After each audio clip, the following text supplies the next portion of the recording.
Greetings and salutations, gamers. My name is Kyle, also known as Gamers Weekend, and welcome back to the Dark Souls Challenge. Today, Sweet mother of Guinevere, there's a lot more of you now.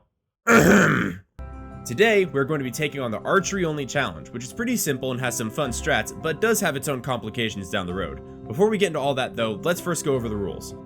First of all, the only weapons I'm allowed to use are bows and crossbows. This challenge begins as soon as I start the game. No major glitches such as death camera or wrong warp are allowed, and of course I will be at least attempting every single boss in the game. Also, I usually do this at the end of the video, but I just wanted to say that the next challenge, whenever it comes out, is going to be the Armor of Thorns challenge on New Game Plus as requested by you guys. You're definitely not going to want to miss it, so if you're new around here, then go ahead and bop that subscribe button so you can be notified as to when it comes out. With all of that out of the way, this is the Dark Souls Archery Only challenge.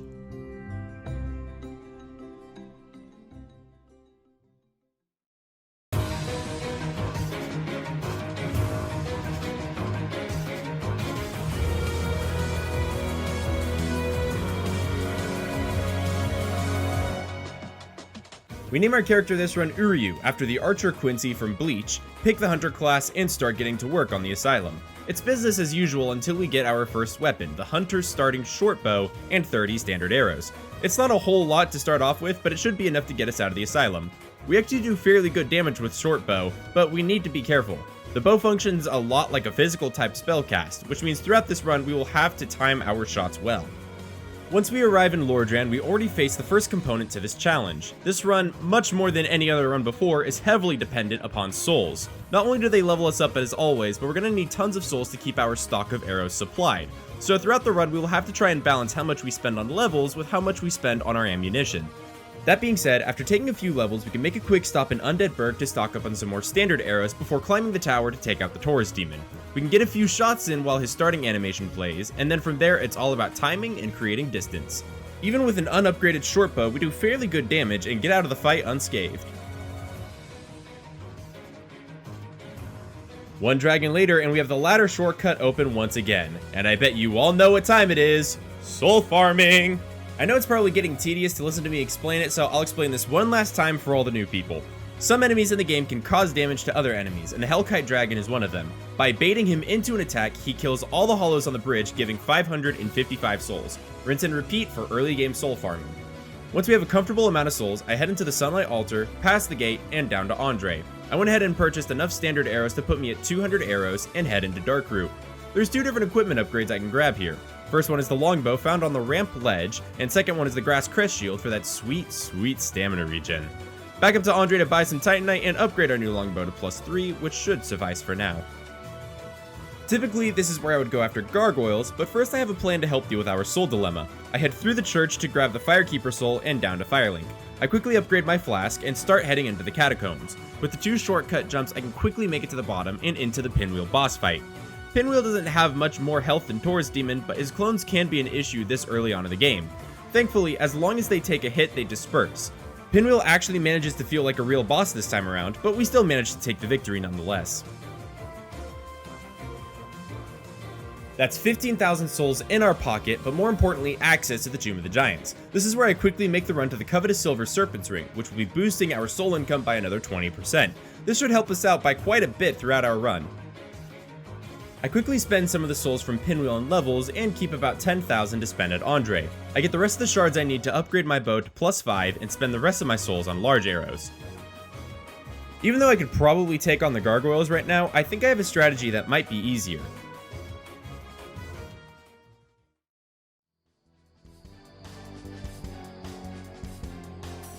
So this time, I head down to New Londo and through Valley of Drakes to tackle Blighttown first. I'm going to try and kill Quelaag first this time around. Quelaag is way tankier and hits way harder than the gargoyles, but there's a fun gimmick that may help us out here. The human part of Quelaag's body actually has a poise value of 0, so if you hit her human body, it immediately stuns her. Theoretically, I could get her into a stun lock. It's a bit easier said than done, but we managed to get her in the stun lock a few times. She does break out of it every now and then, but we still managed to defeat the Chaos Witch. That's the first Bell of Awakening rung, and while we're at it, we might as well take out Ceaseless Discharge. Back at Firelink, and we are swimming in souls. I go ahead and grab a bunch of levels, including some levels in Faith, and head back up the elevator once more. We have a close encounter in the church and head up the ladders to take on the Belfry gargoyles. We hit pretty hard given the circumstances. The second gargoyle does start to cause problems as expected, but we have plenty of room to create distance on this roof. After a fairly short fight, the gargoyles go down. That's the second Bell of Awakening rung, and Sen's House of Horrors becomes unlocked. Before we head in, we quickly head back to Firelink 2. Existence truly is suffering.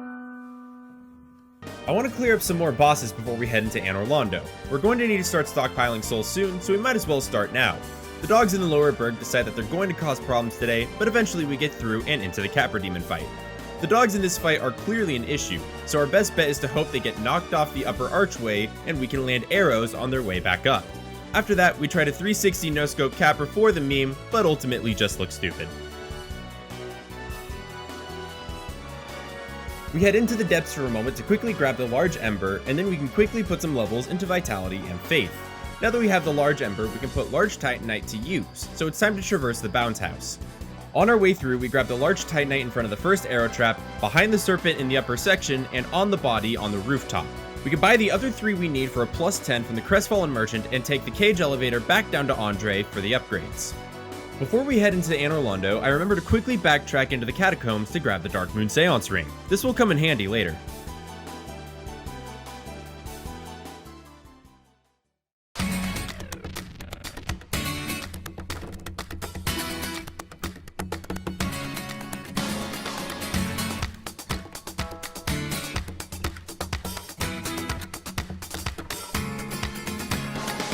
Well, it would be sooner rather than later, but Iron Golem exists. And let me tell you, this boss on archery is just plain rude. Ideally, you get the Iron Golem locked into an AI loop by having him spam ranged attacks at you whilst you stand in front of cover and shoot back for free. But as you can see, he didn't cooperate. At all. The fight ended up lasting almost 10 minutes before he finally submitted to us out of pity. At least we're past the Iron Golem, although we don't want to spend these 50,000 souls quite yet. We're going to need them for later, so any death here could really hurt our run. This giant decides to accept his fate for some reason, and we grab the Demon Titanite behind him. There's also another chest with more Demon Titanite behind the elevator, into the Painting Temple, which should be pretty...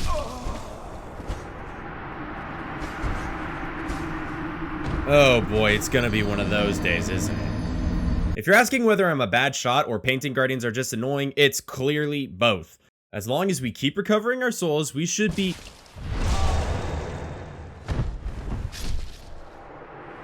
You what?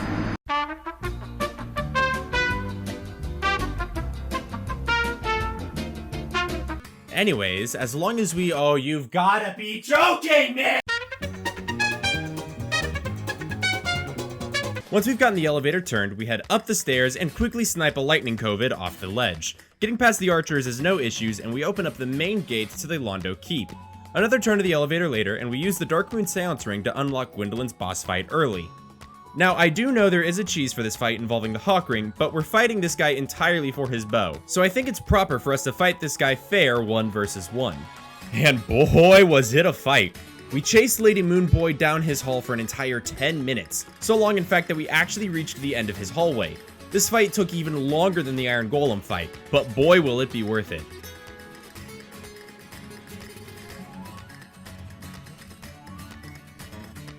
Back into the Anor Londo Keep to quickly grab the Hawk Ring behind the Giant Blacksmith, which will increase our range and damage with our bows, and then use his services to upgrade to the Dark Moon Bow. Giant Blacksmith also sells us the best ammunition that we will be using this run, the Moonlight Arrow. However, they cost 500 souls per arrow, which is pretty ludicrous. Unfortunately, we lost those 50,000 souls in the painting room, so that's an entire 100 Moonlight Arrows that we just lost out on. With the souls we have in our inventory, we managed to get ourselves 117 Moonlight Arrows in total, but I'm not entirely convinced that it's enough to make much progress with our bow. We quickly use the Black Orb to take out the Legend 27 and head to the bedroom to grab ourselves another Demon Titanite.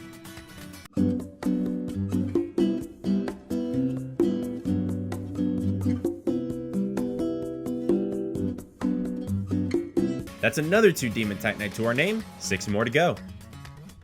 We're running very low on arrows, so I decided to delay Ornstein and Smough for just a little while longer. On my way back to Sen's, I picked up the Firekeeper soul from the Dark Moon Firekeeper. While I'm in Sens, I also quickly grab the rare Ring of Sacrifice and head down to Andre to restock on standard arrows. I'm pretty sure 830 should last me long enough. Afterwards, I take out the Undead Parish Titanite Demon for another Demon Titanite and head into Darkroot Garden. Moonlight Butterfly is next on the hit list, and we do more than enough damage to kill her in one cycle. Cross another boss off our list.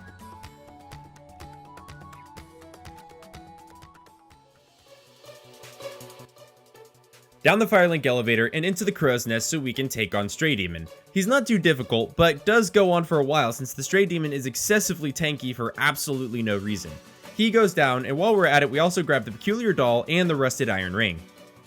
Back to Andre to pick up the Crest of Artorias and back into the Playpen of No Return. With the Rusted Iron Ring, we can move around much easier on the bottom floor to kill 3 of the Titanite demons here for their Demon Titanite. That puts us at exactly enough Demon Titanite to fully upgrade our Dark Moon Bow. Now we just need the souls. After restoring the Firelink Keeper, I quickly run back to the depths to check Gaping Dragon off our list. Even with just standard arrows, he's an absolute joke, and another boss gets crossed off the list.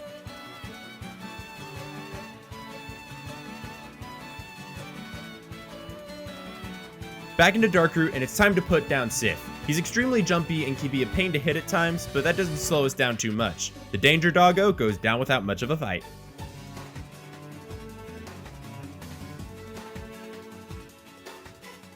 We've accumulated about 117,000 souls, so it's time to cash in for some Moonlight Arrows. Back to the blacksmith to pick up another 235 Moonlight Arrows. Loaded up on ammo and upgrades, it's finally time we take on Anne Orlando Slam Jam. Our arrows do great damage to Ornstein. With the amount of practice I've had on this fight, he goes down much quicker than I expected. Smough does tank the arrows a bit better, and the AI chose some annoying responses to us doing ranged attacks, but overall the fight goes about as well as I can ask for. The duo goes down, and for once we claim the Lord Vessel without killing Guinevere. Back to the Giant Blacksmith and spend the ONS souls for another 120 Moonlight Arrows. I believe it's time to head into the Painted World and cross the breed Priscilla off our list. An invisible boss fight with a bow and arrow. It's about as much fun as it sounds, but I encountered a strange bug. For some reason, Priscilla's dialogue triggers mid-battle and it causes her to freeze in place. I could have just shot her to death from here, but walking closer seemed to break her out of it, and I continued the fight as normal.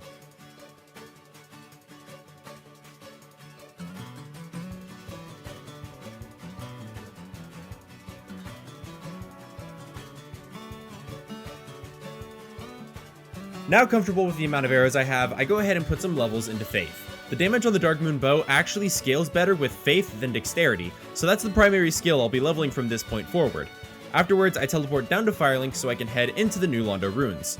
With a bow, you're able to snipe Ingward from the base of the building, allowing us to completely skip the ghost house and drain the water. 4 Kings time, and for once we don't pass the DPS test. Because of this, we have to minimize the amount of damage we're taking. That shouldn't be too much of a problem though. Not a lot of people know this, but most of the damage you take from the King's Blade actually comes from the blade part of the weapon. If you stand close enough so that the hilt part of the weapon hits you, you'll take much less damage. Keeping this in mind helps us survive the fight, claim Lord Soul number 1, and place the Lord Vessel.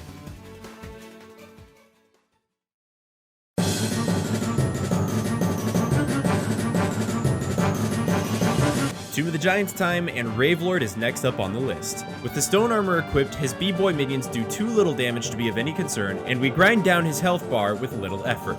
Lord Soul number 2 is ours. Back to the Giant Blacksmith to restock up on arrows, back through Blighttown, and into the Demon Ruins for the Izalith boss gauntlet. First up is Fire Sage, and this boss is always either super simple or extremely annoying in these challenge runs. Unfortunately, when you're using a ranged weapon, it influences enemy RNG to pick more punishing attacks, so we get a very annoying fight where he spams magic blasts. Slowly but surely, we take the demon down. No time to celebrate, because Centipede Demon is immediately next. We aim to hit his arm this fight, because killing it can get you the orange charred ring early, just like killing his tail. From there, we have plenty of space to kite out the demon and take him out. One last boss in Izalith, and it's Bed of Chaos. Since we have a bow, we can actually do an old speedrunner trick here. We can destroy the right side first, and then reset the fight with a save and quit. Then, on the left side from the back wall, we can snipe out the left orb from a safe position. After that, it's a run through the middle, and for once, Bed of Chaos doesn't give us complications. Lord Soul number 3 is in the bag. Back to Anor Londo to head into the Duke's archives and into the prison. We can use the grab attack of the maidens to get us to the bottom very quickly, grab the giant door key, and get out of the tower. 2 stairways and a crystal cave later, and it's Blind Daddy McCrystal meth time.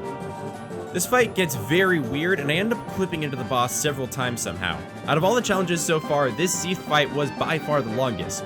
Nevertheless, we managed to avoid the curse and slowly but surely slay the dragon.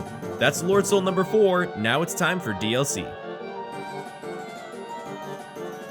Sanctuary Guardian is a pain in the proverbial twin humanities as always, and wastes another 7 minutes of my life before he finally submits to the Rain of Arrows. After running through the Guardians, I give Artorias a quick attempt to see how this fight is going to work out. I definitely think the tank strategy will be viable here, but I can already tell I will need to give my healing some more potency before I can give this a real attempt. So a new Londo's and Blighttown trip later, and I have a +4 Estus Flask. Now it's time to give this a real go. The fight is long, and with the tank armor strategy, it's all about learning which attacks you should face tank, which attacks you should dodge, and properly spacing your healing between the two. Slowly but surely, we burn through most of our Estus and some humanity, but the Abyss Walker goes down. It's finally time for the battle with the father of the Abyss himself, Manus. See his health bar? That's no mistake. Let's reverse the footage, shall we? With the Hawk Ring, we can damage Manus before even entering his arena with the correct angle. It's super hard to find, but it is there. This lets us grind down his health bar to non-existence before the fight even begins. That's another boss off our list, just a dragon and a skip away and we're in the clear. At first, Calamite causes us some issues when we try to fight him up close, but it turns out he's actually fairly decent to fight from a distance. His fire breath attack is punishable, but getting caught in it is deadly. However, by switching out our leather chest piece for the basic knight chest piece, we have enough poise to roll out of the breath if we ever get caught in it.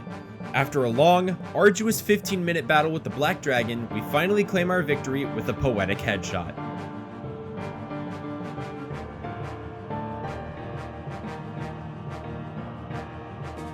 After we grab some Elizabeth mushrooms, we head down to the Firelink altar and deposit our souls. It's time to finish this. With the Elizabeth mushrooms, we regenerate our health quickly, but Gwyn still hits pretty hard even through our armor. Thankfully, Gwyn sometimes tries to dodge your ranged attacks even after it's already hit him. In a surprisingly close battle, we finally take out the Lord of Sunlight. And just like that, we have officially beaten every single boss in Dark Souls with only archery. This challenge surprised me. I knew it wasn't going to be that easy, but it definitely gave me a run for my money at certain points. Bosses like Smough, Ornstein, and Gargoyles gave me much less trouble than I expected, while bosses like Calamite and Seath were a much bigger pain in the ass. Nevertheless, it was a fun challenge, and I recommend anybody who's thinking about doing a challenge at home to give it a try. Speaking of you guys, next time we are going to be one of y'all's suggested runs, the Armor of Thorns New Game Plus Challenge. I'm already in the planning stage, and I've got a bunch of cool strategies and ideas in mind, so you definitely don't want to miss it. I wanted to make it as a thank you for us hitting the 100 subscriber mark, but by the time I get the challenge out, who knows what the number is going to be at. You guys have been supporting this series like crazy, and I seriously can't thank you guys enough.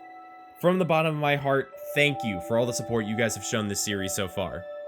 In the meantime, if you guys enjoyed this video, then give it a thumbs up, bop that subscribe button, and a ring-a-tingling, that little bell to be notified whenever I drop another video. You can also join the Discord server and hang out with me and other people in the community by clicking the link in the description below.